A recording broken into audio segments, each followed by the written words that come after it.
Hi everybody, it's Lynette Zhang, Chief Market Analyst here at ITM Trading.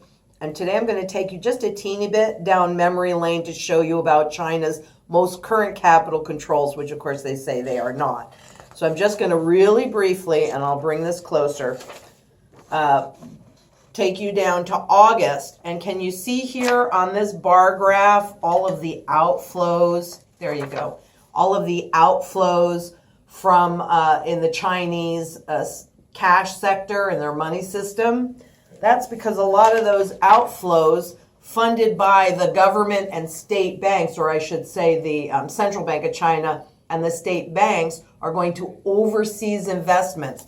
So the gray line, this gray part here is what they used to do, or the old system, and this is going to foreign reserves. This is a big problem because it's a vote of no confidence. So what did they do? First, they tightened controls around gold, which is real wealth. Now, what they've done is they've limited the, do you want to hold this up? Or maybe we don't have to, but they're limiting the amount of Chinese yuan that can be converted into foreign currencies for these purchases. But don't worry about it, because the government comes out and tells you, well, no, yes, you can't do things that you did before, but we don't call them capital controls. Well, in my opinion, that's capital controls. If I could do something with my money here and now I can't do it anymore, that's capital control. So that's what's happening in China at the moment, and there's some really other interesting things that I'm going to look at. But now I had a comment on one of the websites, and it's a personal pet peeve of mine, so I just wanted to briefly go over that. Okay, what you're looking at is the different ways that gold is used across the entire economy. You want to bring that up? Okay, can you see that? It's used in all sectors of the economy. That is why 100% of the time there is demand for gold. Maybe it's more, maybe it's less, maybe the areas change, but it's used across the entire economy. So is silver. It's used across the entire economy. So there is always demand. And I really hope that you can see it, because I'm so tired of people saying it's not used for anything. It's used across everything. So this is the most current graph on Gold Eagle sales for this year, for last year, 2016. And you can see that it is certainly clearly at the highest level that it's been over the last 3 years.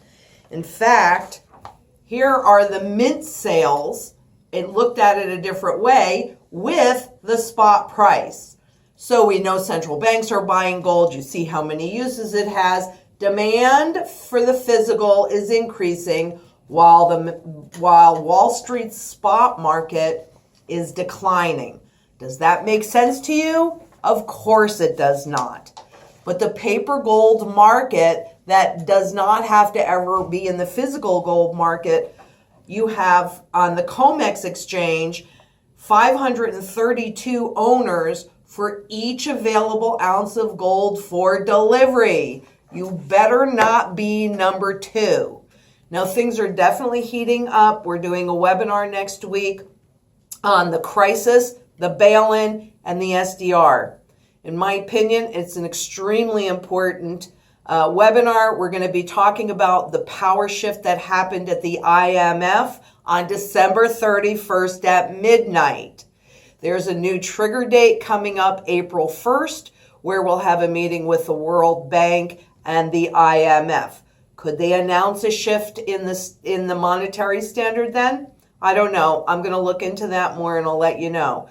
But like us on Facebook, join and subscribe, go to our YouTube channel, give us a call. We're all here to be of service. 888-696-4653. Bye, you guys. Have a safe weekend.